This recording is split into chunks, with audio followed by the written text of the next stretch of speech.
Welcome to the Friends of Israel's Jew and Gentile podcast. I am your host, Chris Katolka, and with me is none other than the Jewish sage himself, the one, the only, Mr. Steve Herzig. How are you, sir? I am great. You started us off correct. I'm reading the sign behind your head, the Friends of Israel's Jew and Gentile podcast. You see, I didn't even see that, but this is the first time I haven't had to correct you. That's right. We shut the whole thing down last time. I'm done. I'm retired. He's okay. He's good to go. No, it can't just be the Friends of Israel's Gentile podcast. It's the Jew and Gentile podcast. Hey, we got a great show for you coming up. We're going to talk all about a two-state solution and whose land is it? Is it a good idea to have a two-state solution? Biblically, is it a good idea? Politically, is it a good idea? But before we get to that, I have to play something here, Steve, because this is very important right now, okay? Here we go. For anybody in the audience who's got a birthday today. Yes, there is. Happy birthday to you. It is Mr. Steve Herzig's birthday today. Here we go. You are, what, 63, 63, 62, 52, what are you? I am 72. 72. And this is the Beatles song, You Say It's Your Birthday. So say it's your birthday, It Steve. is my birthday, Chris. How do you feel? Hold on. Here we go. It is my birthday. I don't know about is it going to be good or not, but it's my birthday. I think it's going to be a good one. I think so, too. We ordered from Manny's. What is Manny's? Manny's is a deli. Every person in our family that gathers around our table, each birthday gets to pick their birthday food and their birthday dessert. So what? So we're going Manny's with a deli tray. What is the dessert? Mini cupcakes. Oh, fantastic. That is great. Well, happy birthday to you. Well, thank you. So, Chris, you know what I decided to do, knowing it was my birthday? Yes. In addition to picking out my song. You did pick out this song. I did pick out the song. What I wanted to do was see birthday celebrations in the Bible. I never really thought about that. I've read the Bible. You've read the Bible. Yep. I know there's been birthday celebrations, but I never really thought about who celebrated their birthday in the Bible. And I found out there's one in the Old Testament and one in the New Testament. That's enough for me. That's great, except that not one of them is a God-fearer.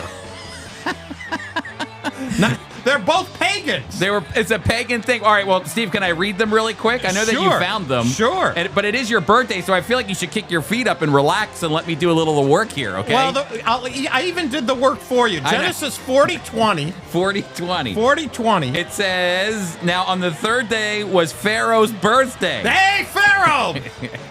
Raise up the Beatles for him. Here we go, Pharaoh.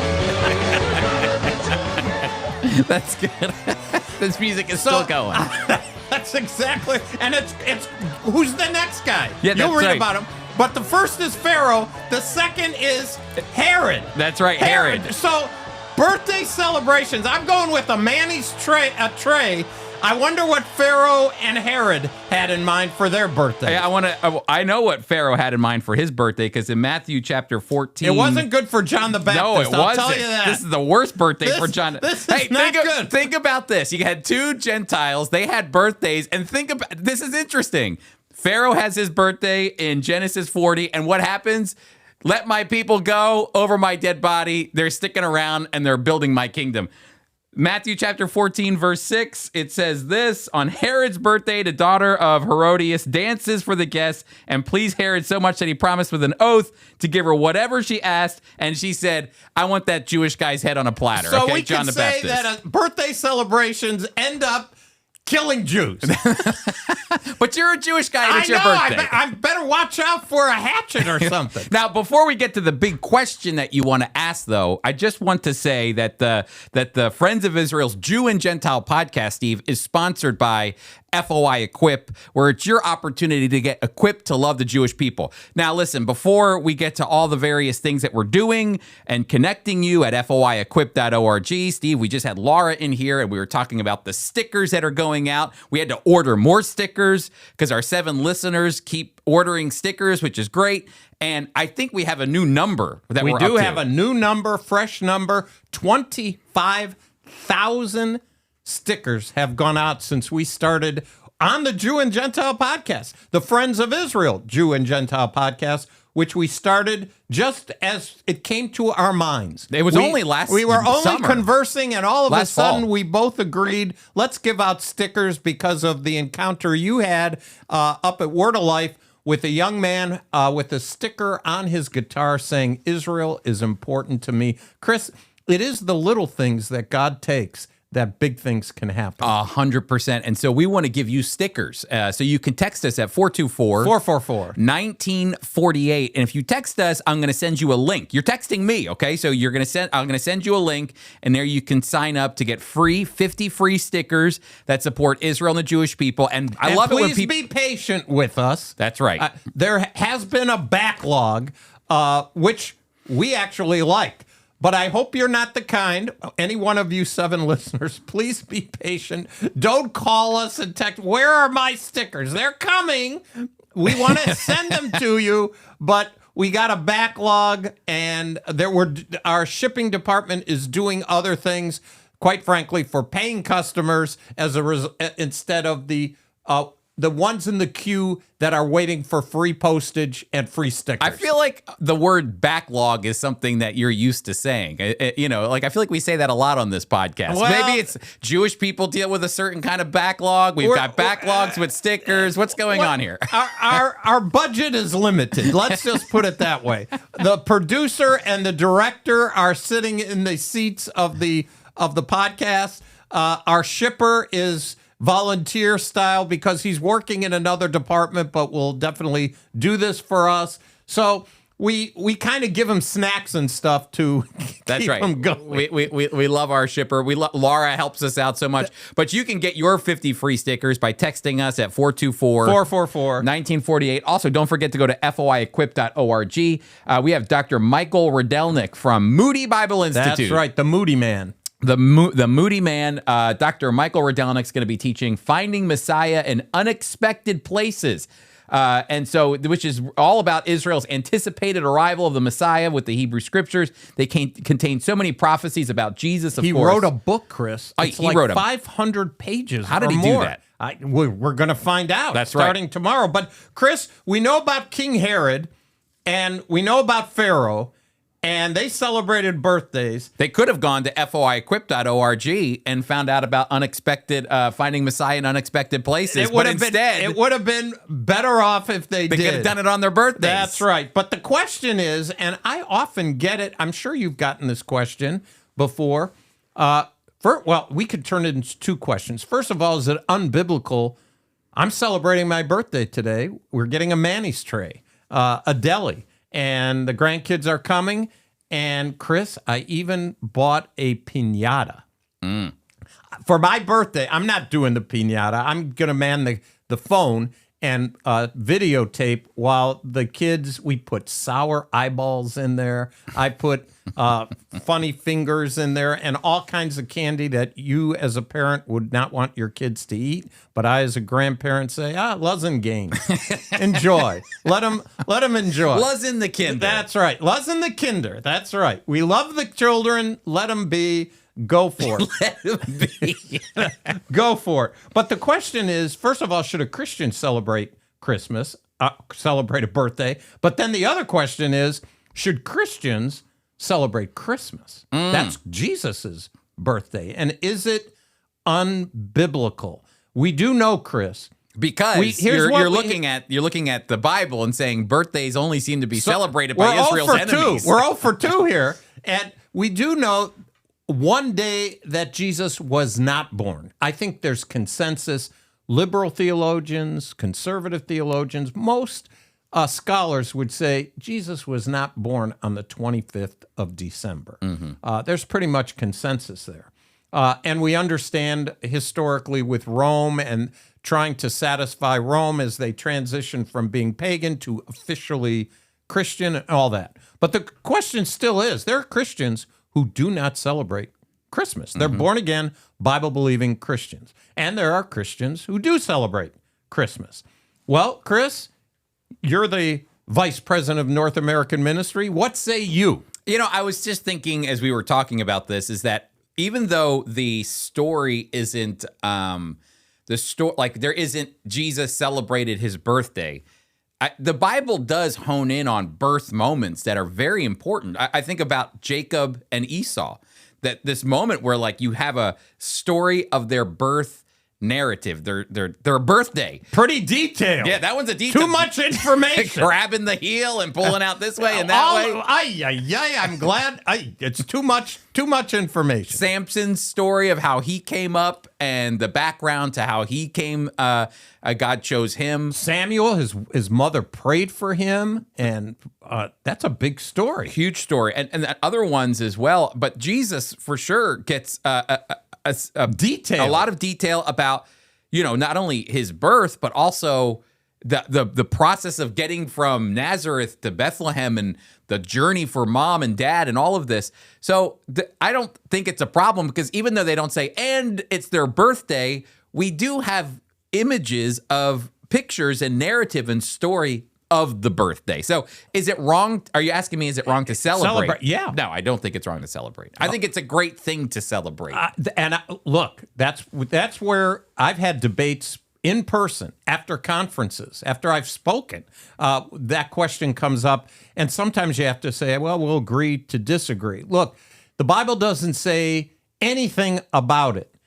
If a person is making an idol, some sort of idolatrous, over the tree, the Christmas tree, or worship is given up because of celebration or how it's celebrated, I would just say celebrating Jesus is something we should do every day. Every day, that's right. And certainly in Christian culture, we do it every day personally. We should be, by gathering with him personally. We do it weekly, for sure, on Sunday mornings, but other local churches have deemed through the years that getting together, small groups or Wednesday prayer meeting or Sunday evening, various times where the congregants get together, what they're really doing every time they come together, the church is coming together to celebrate, to remember, to look back.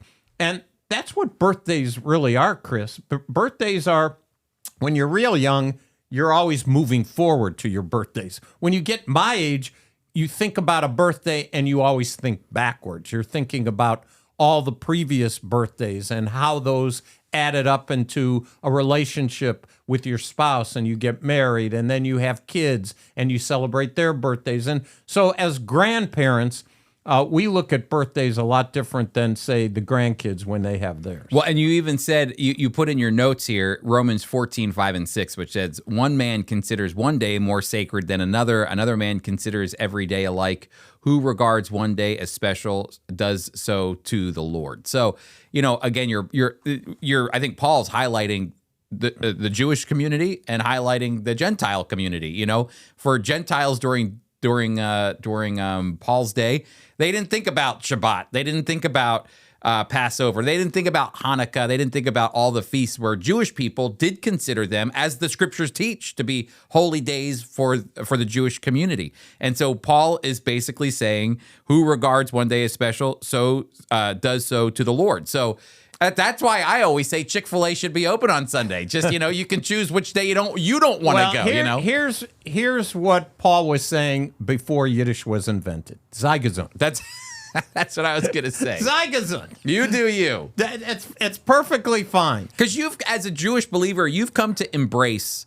It took me a while. Yes. I think I shared on Friends of Israel, Jew and Gentile podcast, for the first 5 years of our marriage, we didn't have a Christmas tree, and my wife grew up with that culture.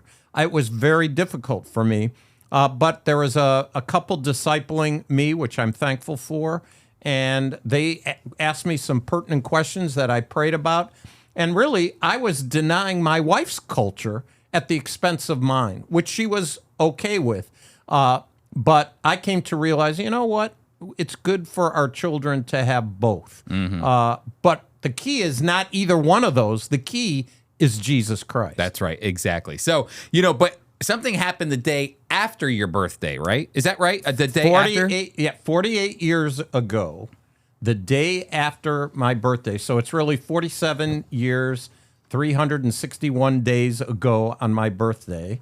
The next day, I met who would be my wife. Alice. I met her 48 years ago tomorrow. That's right. So That's right. It's nice that you always remember that, though, too. I do, because of that. And she didn't like me at all the first day she met me anyway. She said, this guy's a jerk. I told you the story. The story was very simple. She came into the Friends of Israel house. We were part of a summer program. I got there on Saturday. She got there on Sunday. The program started on Monday. There were about 12 of us were in the same house. We had a chaperone couple, and we were going to spend the summer together. And so it was Sunday. We had gone to church, this new group that was coming together, went to a local church. We came back, and I was laying on the couch with two other guys when she walked in with her parents, carrying 2 suitcases. Immediately, the 2 other guys got up and said, let me get these suitcases for you. I did the math. I'm not good at math, but I did the math. 2 guys, 2 suitcases. Bada bing, bada boom. No more suitcases. I didn't get up.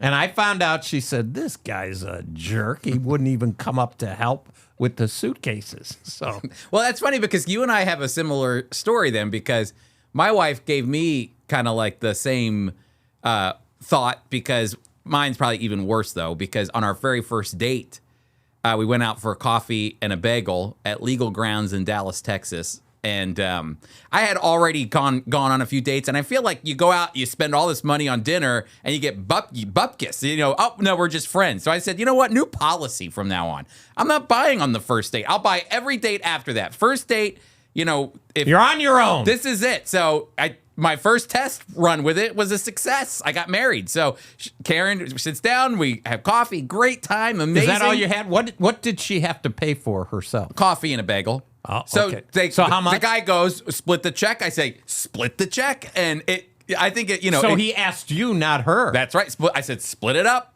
And we had such a great time that I think it was one of those confusing moments for her. But anyway, ever since then. So you called her up for the second date, and what happened? We went out and I paid for it. Oh, okay. But it wasn't like, hey, so no, we're just said, friends. Yeah, she wasn't mad enough to turn you down the second. No, but it became a topic of conversation with a lot of people, I believe. So, but I was kind of the like, what is this jerk doing? He's killing me here. So we both can identify with our wives. Me of 40, we'll be 48 years in December. You 20. Not 20, 16. 16 years. You married us, remember? That's right. Do you remember my name? Yeah. But we can say that both of us are jerks. That's right.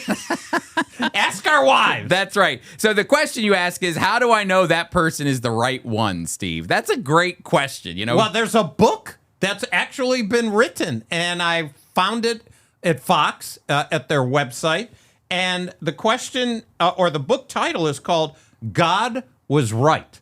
And he goes to Genesis chapter 24, and he outlines for us, Chris. I wanted to talk to you about this. We haven't discussed it, but he gives us the biblical importance of 3 specific areas for Isaac and 2 specific places for Rebekah. So, Chris, why don't you name those 3? I think it's interesting. Okay, for Isaac, the man is seeking, look in the right place. So for Isaac, you got to look in the right place. I like that, don't you? It's true. Yeah.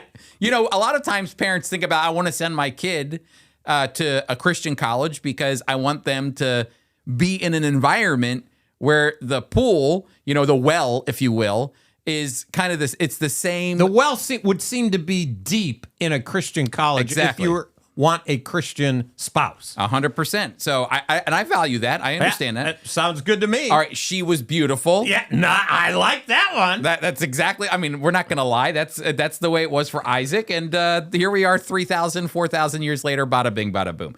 She was generous. That's a big one. That's right. That is so the author of this book says those 3 things, you need to check the boxes on all those 3 things, and that's all you need to know. For the guy. For the guy. That's right. Looking in the right place. That's right. Being beautiful and being generous. That's right. Okay. And for Rebekah, it boils down to 2 things.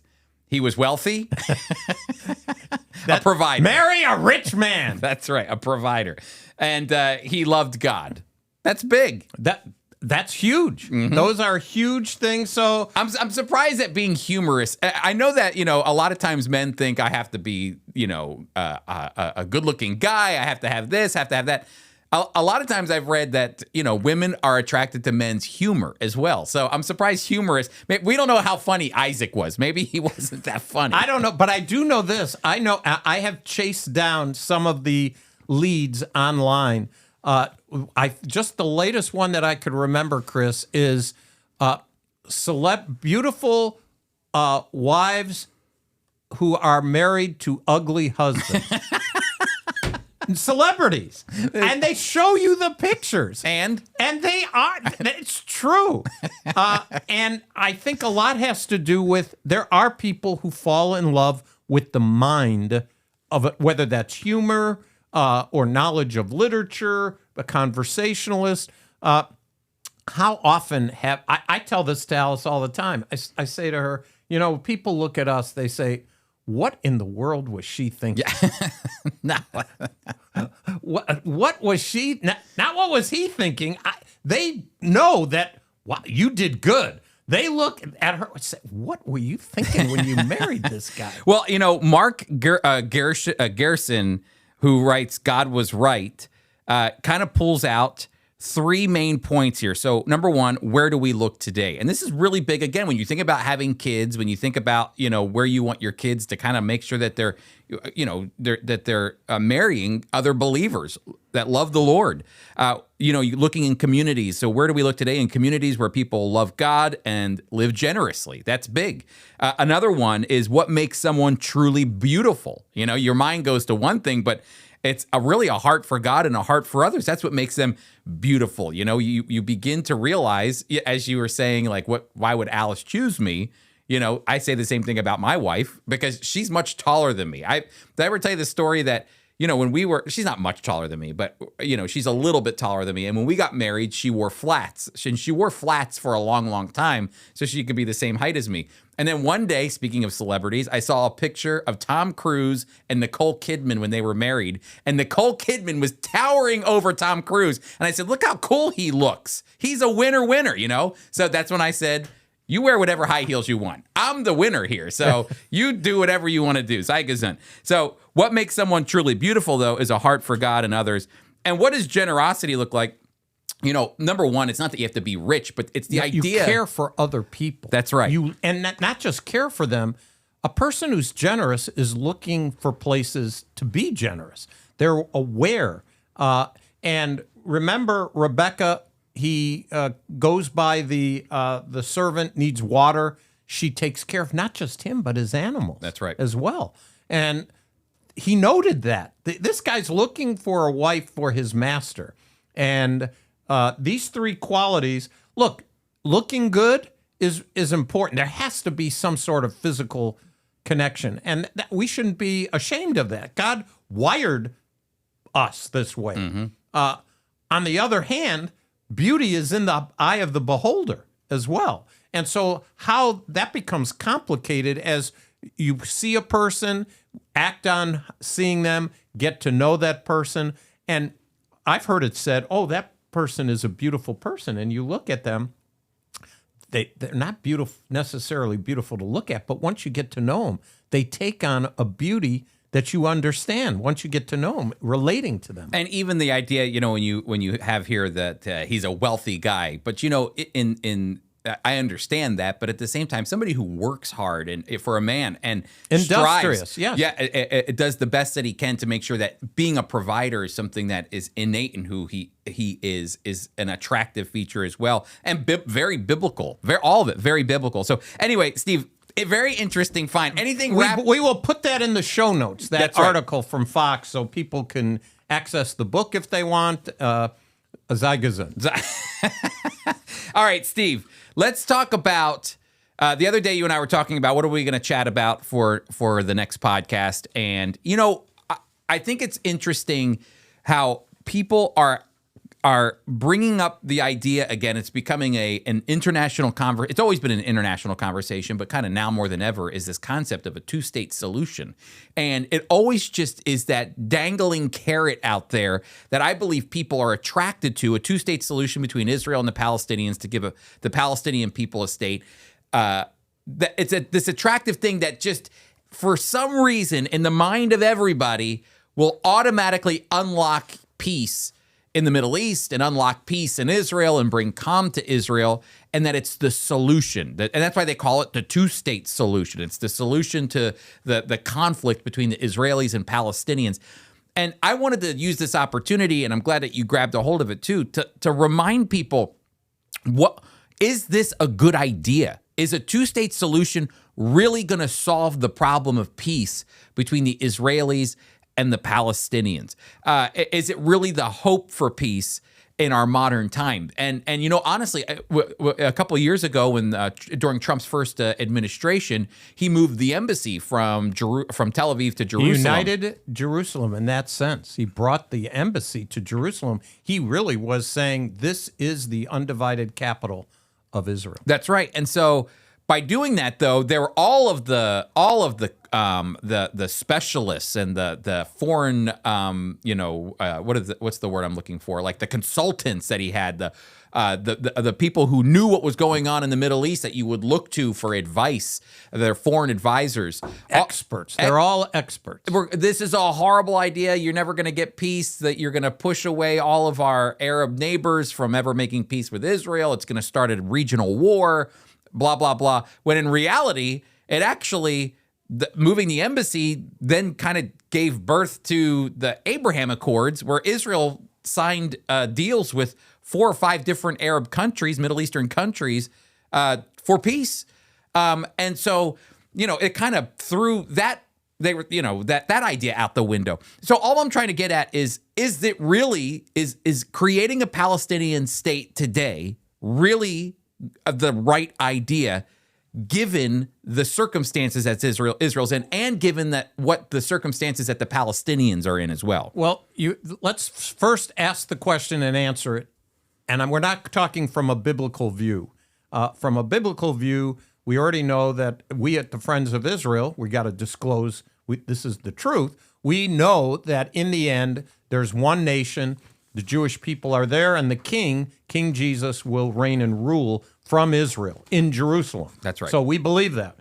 However, the idea of a two-state solution in the fabric of culture and life the way we live, can it be a good idea? Yes, the concept is a good idea, and we have Egypt to look at.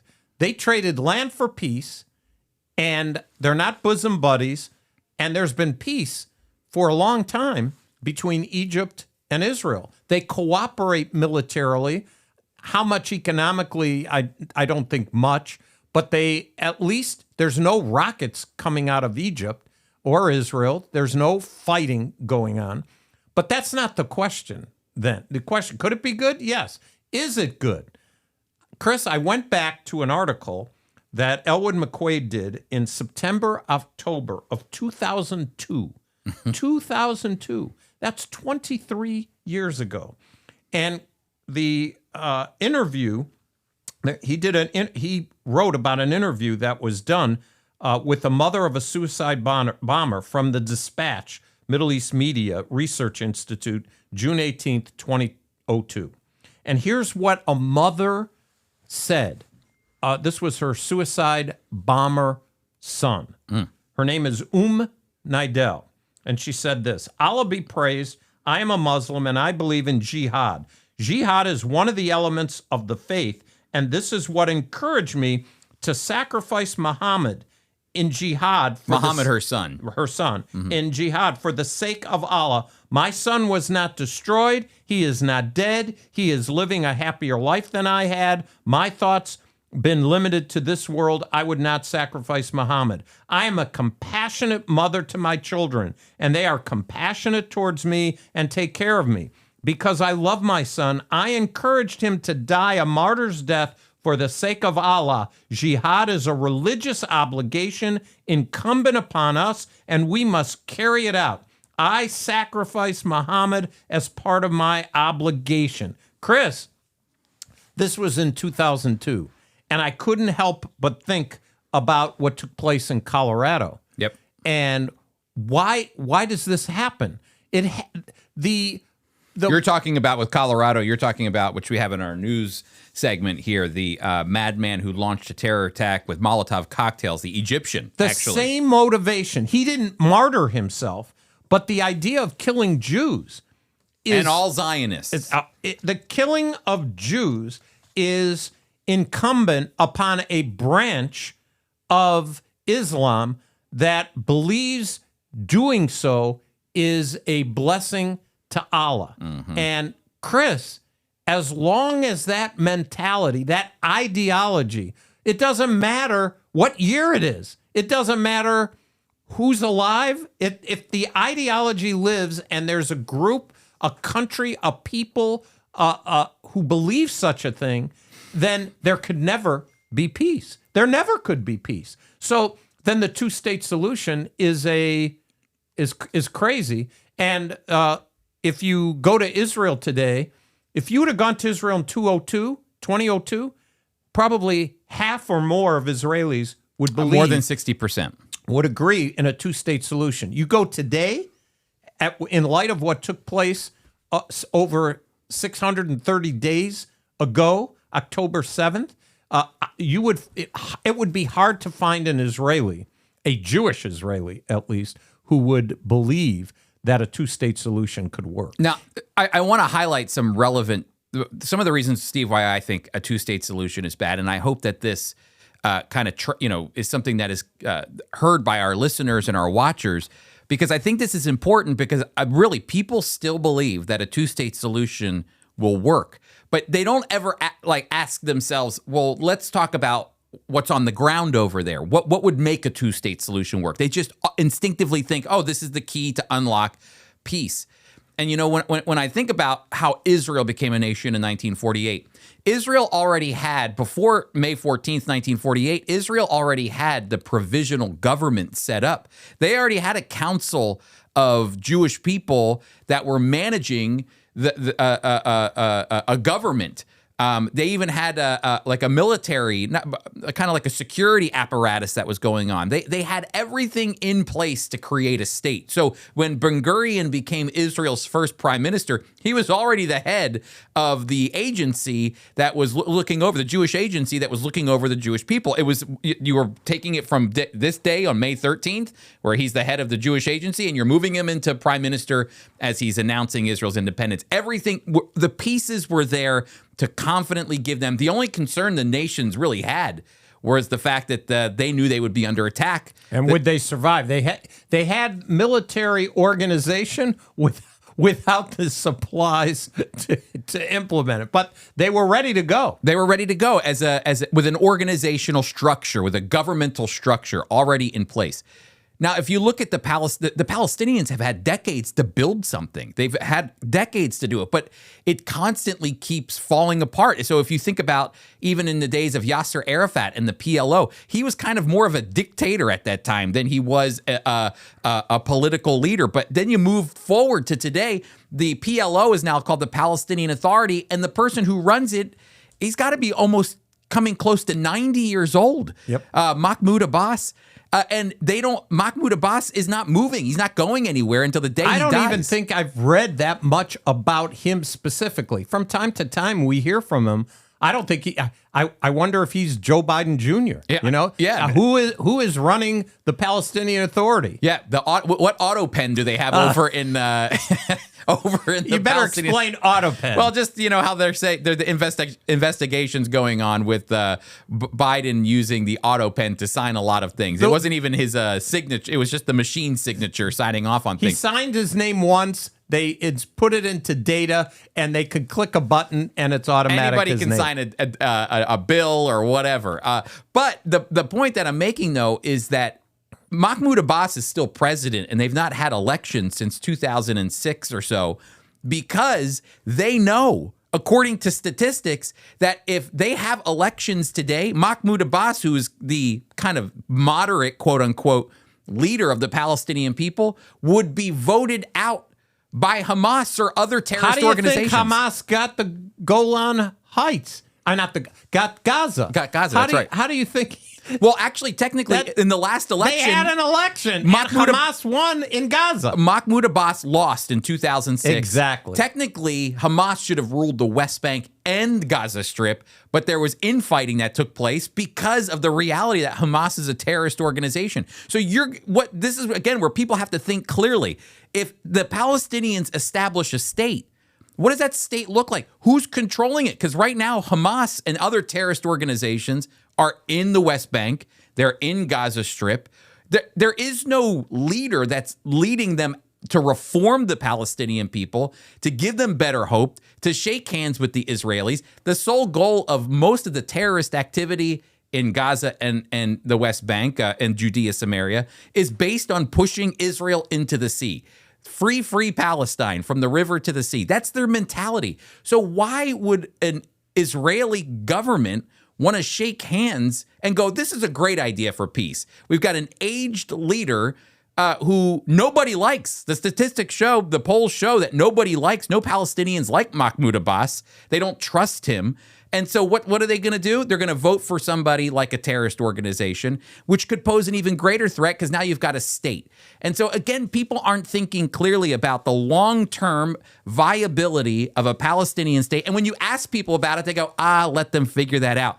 No, you can't do that to the Israeli people. Steve, I think that's why the Israeli people have been put in the place where they are right now, is because the world has given the Hamas and other terrorist organizations in the West Bank and Gaza Strip the permission to keep attacking Israel and then asking Israel, please calm down. If you're gonna respond, please do it with compassion. Only go in a little bit and come back out. No, this is the first time that Israel in 15 years has had, maybe even more, has had an opportunity to go in and to root out Hamas.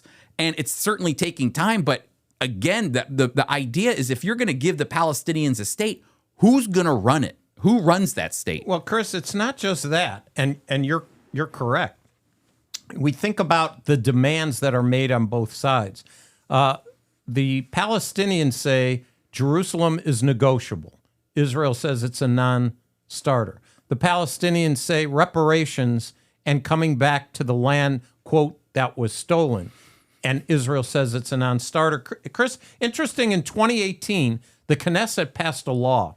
And I think this is really significant as we think about the possibility of a two-state solution. Point number one, they established Hebrew as the official language of Israel. This got a lot of criticism, too. That seems funny. Why did it take to 2018? But, Chris, from my first time in 1981 that I went to Israel, there are three languages, and there still are, three languages that are on every sign when you drive: Arabic, Hebrew, and English. Yep.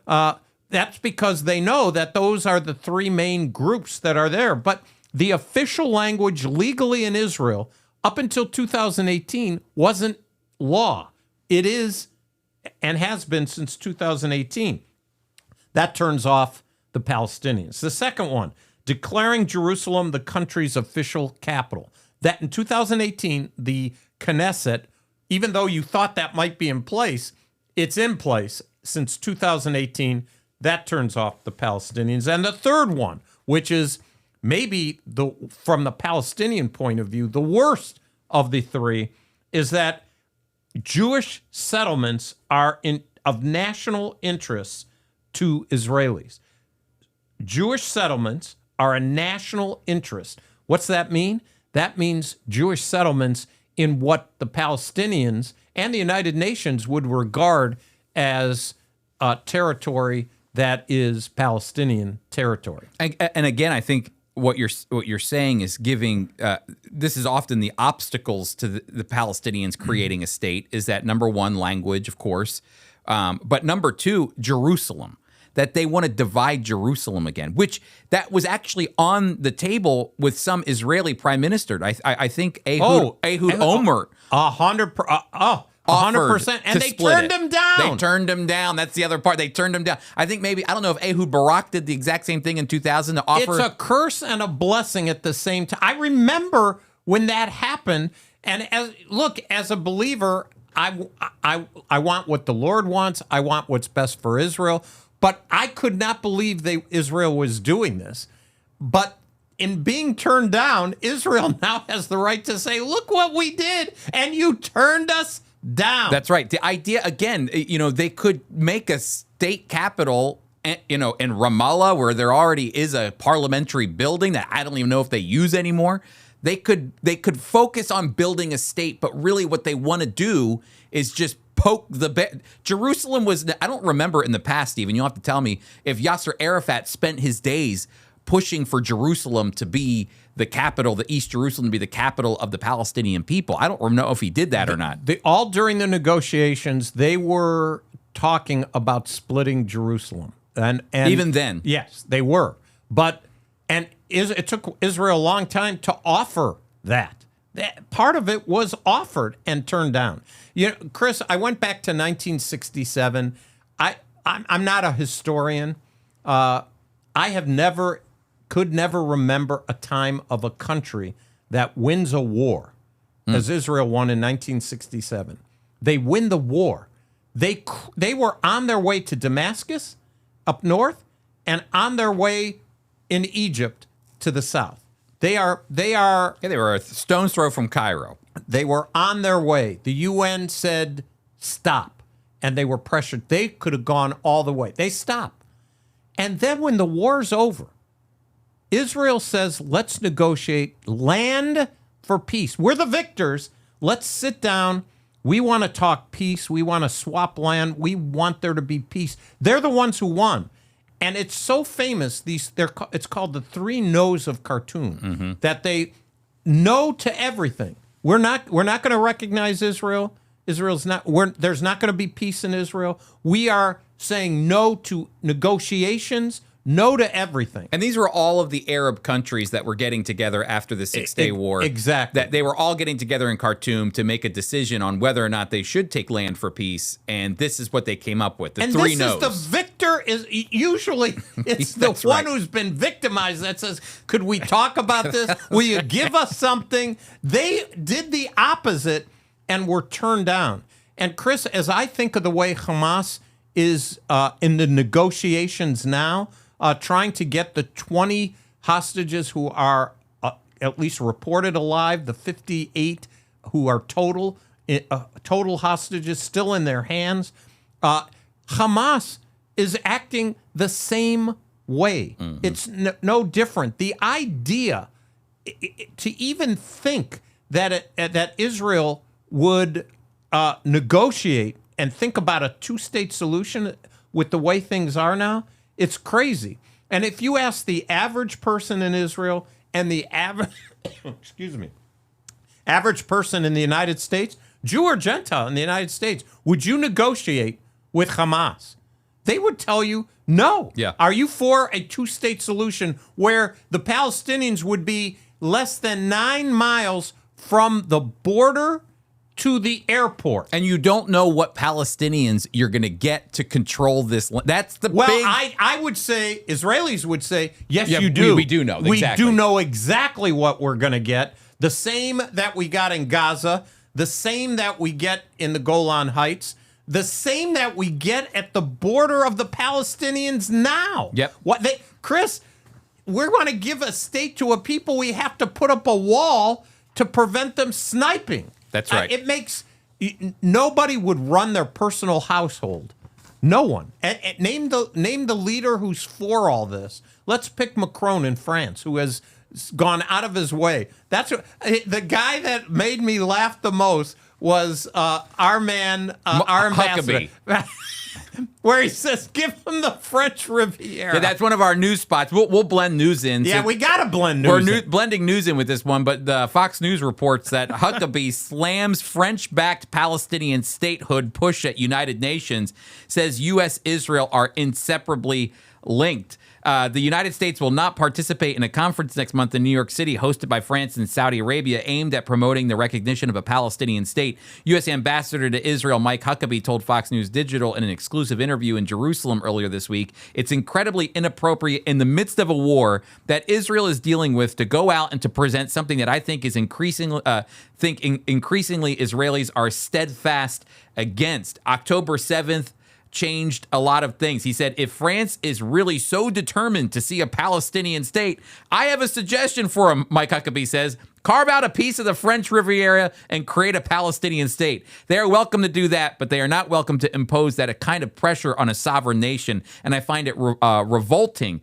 that they think they have the right to do such things.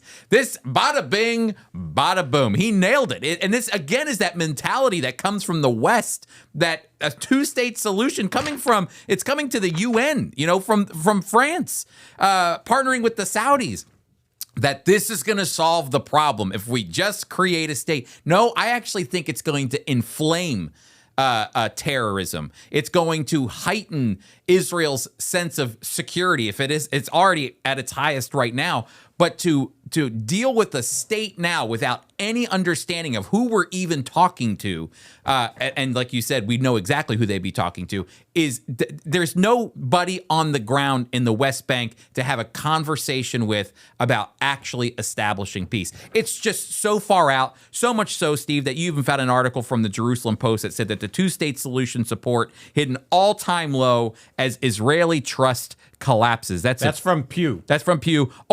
This is I didn't. I thought that's high. Oh, really? I thought 21% of Israeli believe.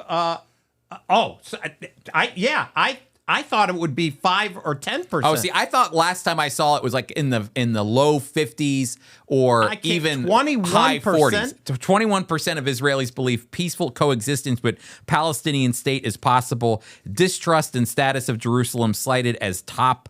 Now, obstacles. You see, I wonder of the 21%, how many are Jews and how many are Arabs? That's a great question because 21% of... It seems high to me. Well, 21% of Israel is... 21% of Israel is non-Jewish people. That's right. So I wonder of the 21% who Pew interviewed are Jewish. I know there's Jewish people who are against Israel. I realize that, but that number still is high to me. Chris, I do want to, just for making sure, we at the Friends of Israel Jew and Gentile podcast, we are biblically centered. And even when we discuss a thing like this, the two-state solution, I want our listeners to know, I want to remind myself that we believe that there's only one state, one solution, and it's from God's point of view. And actually from Psalm 105, Chris, I just want to read verses 8 through 11. I'm getting it up right now. It says, he remembers his covenant forever, the word which he commanded for 1,000 generations, the covenant which he made with Abraham and his oath to Isaac, and confirmed it to Jacob for a statute, to Israel as an everlasting covenant, saying, to you I will give the land of Canaan as the allotment of your inheritance. We will never forget, we at Friends of Israel, and as believers in the Lord Jesus Christ, we believe that the King is coming. He's not yet, and there's things that have to happen. And while we support Israel unconditionally under the circumstances they live in today, we as believers don't believe this government in Israel is the government ultimately for eternity. That government is going to be manned by none other than the King himself, whether you celebrate his birthday or not. The King himself, the Lord Jesus Christ. That's right. And I just want to remind you, too, because you might go, well, that's the Old Testament, Steve. That's the Old Testament, Chris. When you get to Romans chapter 11, I think Paul brings it home when he's talking specifically about Israel. And he says, as far as the gospel is concerned, they are enemies for your sake. But as far as election is concerned, so that's when we talk about election, we're not just talking about the people. I think God is talking about the entire a picture of what the Abrahamic promise was: the land of Israel, the descendants, the Jewish people, and the blessing. I will bless those who bless you, curse those who curse you. And then the divine promise that was given to Abraham: through you, all the families of the earth will be blessed. And I believe that when Paul says, as far as the gospel is concerned, they're enemies for your sake right now. But as far as election is concerned, they are loved on account of the patriarchs. For the gifts and call, for God's gifts and his call are irrevocable, which means amen and amen. that it's not, you can't just go, oh, that's for the Old Testament. See, we're in with Jesus coming, he undid this and unraveled that. No. Paul is telling us their election is wrapped up. The promise that God made to Abraham, choosing the descendants of the Jewish people, but the land as well, and the land as well is they all go wrapped up together. You can't undo it. It's all a part of the promise. So, again, I like that you remind us, Steve, biblically, that God's not done with Israel, that the land belongs to him, and that is such an important thing to remember. And what happens on this side of things, we have to constantly keep trusting in God. The capital could get split up. It could one day. We don't want it to, but it could. But does that mean God's promises are through? Not according to Romans chapter 11, not according to what the Bible teaches. So we have a hope, and that hope is what drives us forward to see that God has a plan for Israel and the Jewish people. We're going to include all this stuff. This is, I think, the first time we took our news and we threw it in with our Bible topic. You're getting creative. It's like mishmash, where you get mishmash soup. You ever have that? Yes. They throw the noodles, the matzo ball, and the kreplach all together into the soup. Oh, it's fantastic. So we had a mishmash Friends of Israel, Jew and Gentile podcast. There is one little thing that we didn't get a chance to add to our mishmash soup, Steve, and that was the article that you found that I don't have here, but highlighting the event that took place at the Kennedy Center. Oh yes, I have it on my phone too. I didn't print it out. I have it right here. This comes from Breitbart. This put a smile on my face. This is a little the kind of news. This is dessert. Well, happy birthday to me when I read this. That's right. Now, if you remember, the Kennedy Center has been. It was in the news. It was in the news. The Trump administration undid the board at the Kennedy Center. He didn't like the way he got rid of all of them. He got rid of all of them, brought in a new one. And now we got a report here that says the Kennedy Center sells out showing of the King of Kings after Pride Month events were canceled. Fantastic. So the Kennedy Center began the month of June by debuting Angel Studios, which is a Christian studio, with the hit film The King of Kings, an animated movie. Animated movie, and they sold out. The animated movie that goes through the life of Jesus. It comes a week after the events of celebrating the Pride Month. And this woman put on X, today wasn't just Sunday. She was at the event. June 1st, today, Jesus entered the halls of the Kennedy Center. Thousands of children and families heard the story of Christ as told by the Angel Studios and King of Kings animation in our concert hall. My heart is overjoyed seeing faith move in our nation's arts center. Chris, this doesn't happen often. No. We've had there should be other news agencies highlighted. I know, Breitbart is a more right-leaning. Yeah, but this is a big deal, and it's not they can't, because they reported how awful it was that they were removing the people and that the administration is involved, etc. The people have spoken. They sold out, Chris.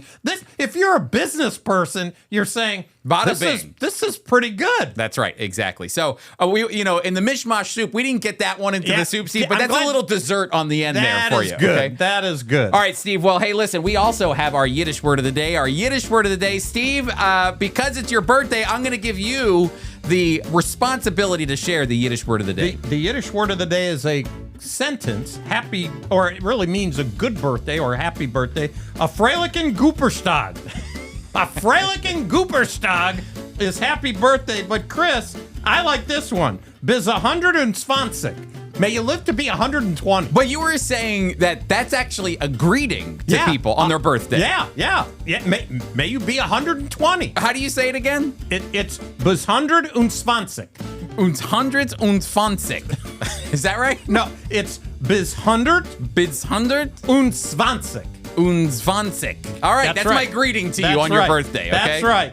Or how about this? Wishing you luck as you gain a year. Mit Mazel Geburtsdag.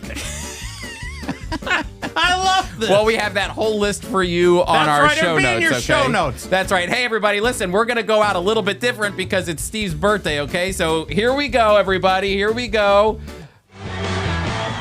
Steve, happy birthday to you. My Manny's tray awaits. Okay, you got to get to your Manny's tray. Hey, everybody, don't forget to join us as we have our FOI Equip Night with Dr. Michael Rydelnik. Oh, Steve, I'm sorry. I have to change. I can't think straight with this. Hang on. Here we go. Wait. Okay, there we go. I just want to make sure your birthday was announced one more time. Hey, everybody, thanks so much for being a part of the Jew and Gentile podcast. Be sure to go to foiequip.org because there you can sign up to be a part of finding Messiah in unexpected places with Dr. Michael Rydelnik from Moody Bible Institute. You can find us. It's June 5th, okay? And then the following week as well, on June 12th, you can, at 7:30 p.m., you can sign up and register for free by going to foiequip.org. Also, don't forget to check out all the ways that you can get involved with the Friends of Israel through our equipping ministries, Bridges, Encounter, Origins, Hesed. We want you to come to Israel with us. We want you to get involved in the things that we're doing. And don't forget to get our stickers, 424-444-1948. Hey, everybody, thanks so much for being with us. Steve, happy birthday. We'll see you next week.